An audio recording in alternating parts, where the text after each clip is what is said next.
আমাদের কালেকটিভ মেমোরিতে রেখা দেওয়ার জন্য কালচারাল অ্যাসেট তৈরি করতে হয়। সেই কালচারাল অ্যাসেট তৈরির কাজটা যেন অন্য কেউ না নেয়। আমি একটা এক্সাম্পল দিই। খোকা ঘুমালো, পাড়া জোড়ালো, বর্গি এলো দেশে, বুলবুলিতে ধান খেয়েছে, খাজনা দেবো কিসে। এই যে লুলাবাই, লুলাবাই মানে রাতের ঘুম পাড়ানি গান, এর মধ্যে কিন্তু লুকায় আছে সেই বর্বর আগ্রাসনের কথা। যুগের পর যুগ ধরে বর্গিরা এসে যে বর্বর আক্রমণ চালাইছিল বাংলায়, সেটার কথা। বর্গিরা কারা ছিল জানেন? মারাঠারা। কিন্তু অত্যাচারের মাত্রাটা কি ছিল জানেন? আমি নিশ্চিত জানেন না। আগে তো ইতিহাস লেখা হইতো না, মানুষ গানে কবিতায় সেসব লিখে যেত। এটাই কালেকটিভ মেমোরিতে সেই সমস্ত ইতিহাস লিখে যাওয়া, এবং এটা লিখে গেলেই এটা যুগ যুগ ধরে শতাব্দীর পর শতাব্দী ধরে চলে। এক বাঙালি কবি এই বর্গির হামলা নিয়ে লিখছিল, গঙ্গারাম, ধর্মে হিন্দু, সেটা কবিতা লিখছিল সেই সময়, ওই সময়ের ভাষায়। শুনাই তাইলে, শুনলে হয়তো ভালো লাগবে না, আমারও শোনাইতে ভালো লাগবে না, কিন্তু আমাদের যুগ যুগ সঞ্চিত বেদনার উৎস কিভাবে গানে কবিতায় আমরা লিখে রাখছিলাম সেটা আমাদের জানা দরকার। সবাই পালাই গেছে বর্গি আসার খবরে, তারপরে গঙ্গারাম লিখতেছে, এই মতে সব লোক পলাইয়া যাইতে আচম্বিতে বর্গি গেরিল আইসার সাথে, মাঠে গেরিয়া বর্গি দেয় তবে সারা, সোনা রূপা লুটে নেও আর সব সারা, কারু হাত কাটে, কারু নাক কান, একই চোটে কারু বধে পড়ান, মোহিনী স্ত্রীলোক বান্ধি ধৈরা লইয়া যায়, আঙ্গুঠে দড়ি বান্ধি দেয় তার গলায়, একজনে ছাড়ে তারে আর একজন ধরে, রমণের ভারে তাই শব্দ ফারে, আকাশ বাতাস কান্দে কান্দিছে পাষাণ, রাখো কৃষ্ট কালী আল্লাহ ভগবান। কি বুঝলেন? শুধু সম্পদ লুইটা মাইরা কাইতেই যাইতো না, নারীদের কি নিদারুণ অসম্মান করত। এই ইতিহাস আপনাকে কেউ বলছে? বলেনি, বলবেও না। শুধু শুনবেন 2 লাখ মা বোনের ইজ্জতের বিনিময়ে স্বাধীনতা পাইছি, যেন এর আগে কোনো আমাদের ইতিহাস নাই। তাই আওয়ামী ফ্যাসিবাদের ইতিহাস আমাদের কালেকটিভ মেমোরিতে জাগায় রাখতে হবে। কিভাবে? প্রথমে গানে।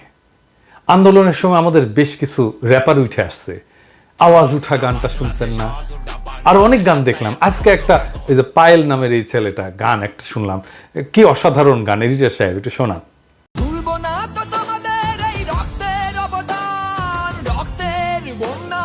ভেসে গেল অন্যায়, সোনার বাংলা সোনার ছেলে রয়েছে এদেশে, বাংলায় আমার বাংলা তোমার বাংলাই গাই গান।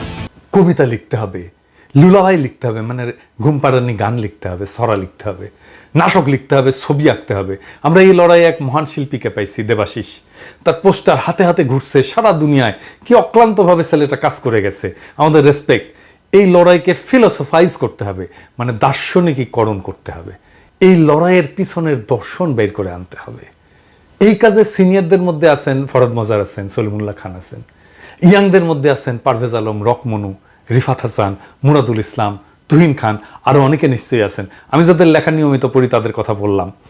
ওনাদের দায়িত্ব নিতে হবে। আমরা এই একটা জায়গায় দারুণ শক্তিশালী, আমি কনফিডেন্ট ওনারা ওনাদের দায়িত্ব পালন করবেন বাংলায় এবং ইংরেজিতে। আমাদের সাহিত্য লাগবে, এই জায়গায় আমরা দুর্বল। কিন্তু আপনাদের কিভাবে বলি যে আমার কিঞ্চিত দক্ষতা আছে সাহিত্যে, গ্লোবাল ন্যারেটিভ তৈরির এই কাজটা আমি কিছুটা করে দিতে পারবো। আমার আগামী বইটা বেরিয়ে হলে দেখবেন এই কাজ আমি আধা করে রাখছি, বাকি কাজটা করে দিতে পারবো। আমাদের মিউজিয়াম লাগবে। আমার সাজেশন, ধ্বংস করে দেওয়া গণভবন হোক সেই জায়গা যেখানে বিস্তৃত জায়গা জুড়ে আওয়ামী ফ্যাসিবাদের নানা কাল, তার নিপীড়ন নির্যাতনের ডকুমেন্টেশন থাকবে। ওইখানে মানুষ ঘুরে ঘুরে ঘুরে ঘুরে দেখবে। আয়না ঘরকে অবিকৃত রেখে সেটাকে আমরা মিউজিয়াম বানাবো। কমিক্স বানাইতে হবে, অ্যানিমেটেড সিরিজ বানাইতে হবে অসংখ্য। একটা ওয়েবসাইট বানাইতে হবে, সেখানে আওয়ামী আমলের নিহত নির্যাতিত গুমের শিকার সকলের ডেটাবেজ রাখতে হবে। কিভাবে সে মারা গেল, কবে মারা গেল, দরকার হলে তার ভিডিও, ছবি, কে মারছে তার ছবি, সবকিছু রাখতে হবে। সকল ফ্যাসিস্টদের ছবি, কর্মকাণ্ড, পরিচিতি থাকবে। ওরা যেন প্রজন্মের পর প্রজন্ম ধরে ঘৃণিত হয়। দানবীয় রাষ্ট্রের কারিগর বলে এই যে বণিক বার্তা একটা তালিকা তৈরি করছে, এই তালিকাটা আরো আরো বিস্তৃত করতে হবে, এটাকে আরো রিফাইন করতে হবে। কেউ একজন প্রত্যেকের আমল নামা তৈরির কাজে হাত দেন। এখানে তালিকাতে যারা আসছে প্রত্যেকের কি জন্য আমরা তাকে বলতেছি এই ফ্যাসিস্ট দানবীয় রাষ্ট্রের কারিগর। কেউ না করলে আমি করব, অসুবিধা নাই।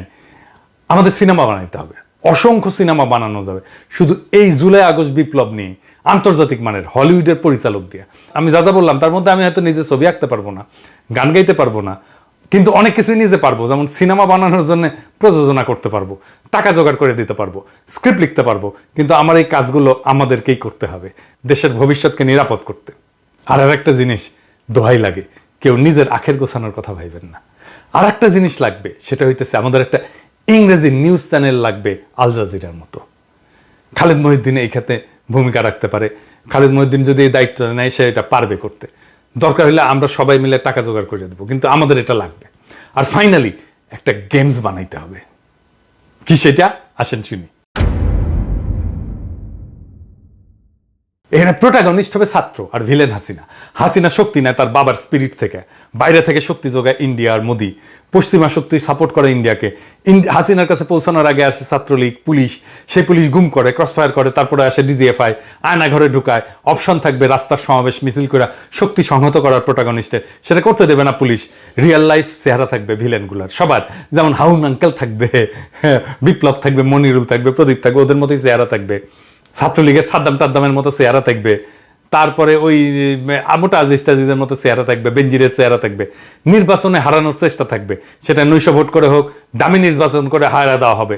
বেনজির থাকবে, ক্রসফায়ারে মারা গেলে খেলা শেষ। আদালত থাকবে, এবং আদালত কিভাবে রিমান্ড দেয়, কিভাবে ফরমাইশি রায় দেয়, দিয়া কিভাবে প্রোটাগনিস্টকে বিপদে ফেলে। গ্রেপ্তারের পরে একটার পর একটা লেভেল ক্রস করার পরে আসবে ফাইনাল স্টেজ, পুলিশের সাথে যুদ্ধ। সরাসরি গুলি, ছাত্রলীগ পুলিশ একসাথে আইসা হামলা করবে, হেলিকপ্টার দিয়ে গুলি করবে, স্নাইপার দিয়ে গুলি করবে, শহীদ হওয়া থাকবে। এইসবের পরে হাসিনার পরাজয়ের নানা অপশন থাকবে। একটা হাসিনার পলায়ন, একটা থাকবে হাসিনাকে গ্রেপ্তার, অথবা হাসিনাকে হত্যা করা নির্মমভাবে। আমি চাই বাংলাদেশি টিম এটা করুক। আমরা আমাদের কালেকটিভ মেমোরিতে, ভার্চুয়াল মেমোরিতে আমাদের ভবিষ্যৎ প্রজন্মকে আমরা ট্রেন করতে পারবো, দেখাইতে পারবো আমরা কোন লড়াইটা করে আসছিলাম। আমাকে জানান যদি কোনো টিম এটা করতে চান। ফান্ডিং আমি ম্যানেজ করব, কিন্তু এই গেমস লাগবে। আওয়াজ দিবেন কে করতে চান। বাংলাদেশি টিম না এলে আমি কিন্তু পশ্চিমী বানাবো, এটা কিন্তু বানাবই। সবশেষে আমাদের আরেক শহীদের গল্প, আমাদের আরেক হৃদয়ের রক্তক্ষরণের গল্প। একজন লিখছেন, একজন শহীদের শিক্ষক, কোচিং এর শিক্ষক।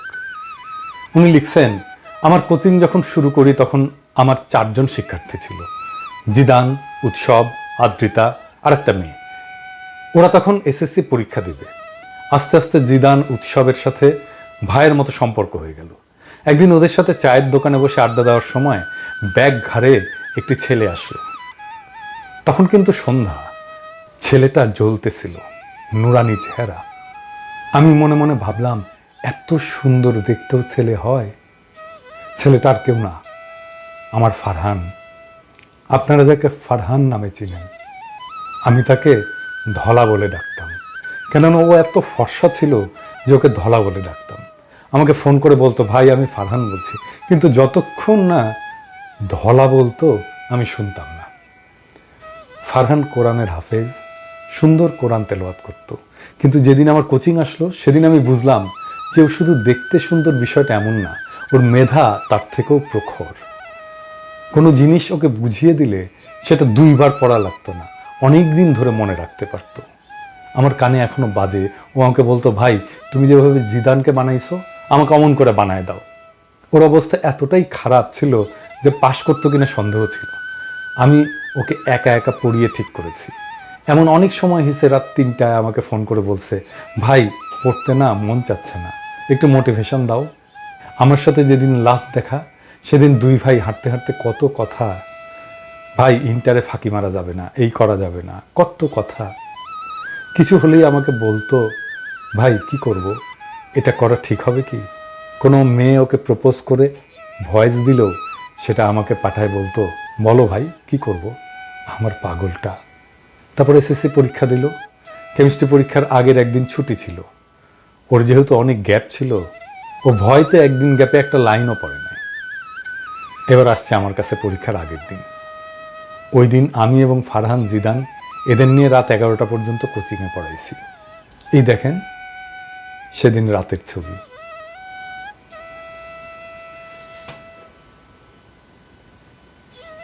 যেই দিন পরীক্ষা শেষ তার পরদিন সকালে উঠেই বান্দাগুলো আমার কোচিংয়ে হাজির। কারণ কি, তাদের টাকা দিতে হবে। ওই দিনের কথা তো আমি ভুলবই না। ওই দিন যা করছে এবং আমার পঞ্চপাণ্ডব ভুলা, আল্লাহ এখনো হাসি পায়। তারপর যেদিন রেজাল্ট দিবে তার আগের দিন রাত 12টা পর্যন্ত আমাকে কোচিংয়ে আটকায় রাখছে। কারণ কি?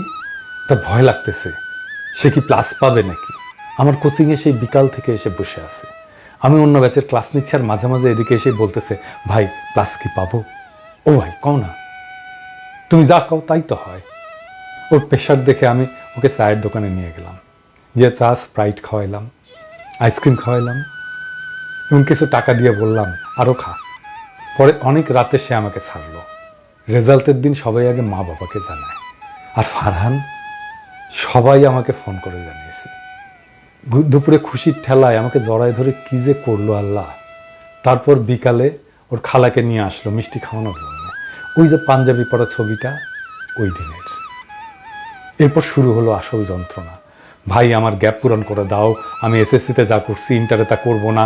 নটরডামে পরীক্ষার জন্য কিছুটা প্রিপারেশন নিল, পরে আবার সেই রেসিডেন্সিয়ালে ভর্তি হলো। ফারহানের ইচ্ছা ছিল দেশের বাইরে চলে যাওয়া, কিন্তু আমি ওকে বলছিলাম যে অন্তত ইন্টার দিয়ে অ্যাডমিশন নিয়ে যেন বিদেশে যায়।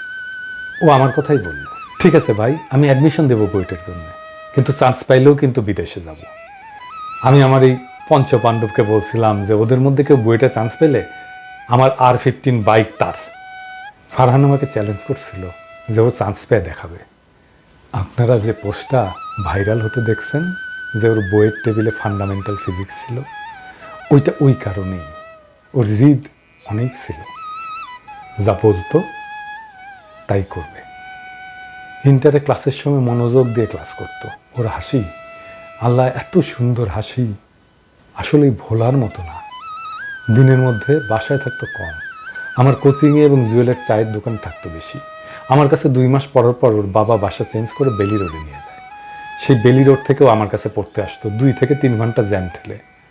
আমি বলতাম এত কষ্ট করে কেন আসিস? ও বলতো, ভাই তোমাকে না দেখলে আমার ভালো লাগে না। হায় রে আমার ভাই, কি করে ভুলবো রে আমার ভাই। আমাকে বলতো, ভাই বেলি রোডে তুমি একটা শাখা দাও, আমি ছেলে পেলে ম্যানেজ করে দেবো। তাও সে আমার কাছে পড়বেই। ওরা আমার স্টুডেন্ট না, ওরা আমার ভাই। তারপর ওর কষ্ট দেখে আমি বললাম, সব বই শেষ কর, তারপর পরীক্ষার কিছুদিন আগে আসিস, আমি বায়োলজি ক্লিয়ার করে দেবো। শেষে 6 মাস মতো আমার কাছে পড়তে পারে নাই, কিন্তু সে আমাকে দেখতে মাঝে মাঝেই আসতোই। আমি যেই দিন পোস্ট দিলাম যে যারা আন্দোলনে অংশ নেবে তাদের জন্য বায়োলজি সিকার্সের পক্ষ থেকে সব কোর্স ফ্রি, সেখানে ফারহান আমাকে লিখছে, আগস্টে আসছে কিন্তু ভাই, ফিস কিন্তু মাফ। যেদিন মারা গেল সেদিন আমাকে আমার আরেক শিক্ষার্থী ফোন করে বলতেছে, ভাই ফারহান নামের কেউ কি তোমার কাছে পড়তো? ও নাকি মারা গেছে। আমি ঘুমাইছিলাম, আমি লাফ দিয়ে উঠে পড়ছি। পরে জিদানকে ফোন দিলে জিদান আমাকে বলে, আবিদ ভাই আপনার ধলা নাই। গুলি এসে একটা ফারহানের ঠিক কপালের মধ্যে আর 2টা বুকে লাগে। হাসপাতালে নিলে জানায় যে ও মারা গেছে। আমার চোখ দিয়ে কখনো পানি পড়ে না। যারা আমাকে চিনে তারা জানে যে আমি সারাক্ষণ হাসি, কিন্তু ও মারা গেলে আমার কান্না থামছিলই না। ওর লাশ যখন দেখি তখন ওর মুখে হাসি ছিল, হাসতেছিল আমার ভাই। ফারহান ভাই আমার এই বাংলাদেশের সকল শিক্ষার্থী, সকল জনগণ সবাই ভুলে গেলেও তোর আবিদ ভাই তোকে ভুলবে না। তোর আবিদ ভাই সারা জীবন তোকে মনে রাখবে। তোর রক্তের বিনিময়ে যে স্বাধীনতা আমরা পেয়েছি সেটি রক্ষার্থে কাজ করবে। ওপারে ভালো থাকিস ভাই, আল্লাহ তোকে জান্নাতুল ফেরদৌস নসিব করুক। সকলে আমার ভাইকে মনে রেখেন, ভুলে যাইয়েন না, ওর জন্য দোয়া করেন। এমন হাজারো তাজা প্রাণের বিনিময়ে আমরা ফ্যাসিবাদকে হটিয়েছি। এই বিজয়কে বেহাত হতে দেব না। ইনকিলাব জিন্দাবাদ।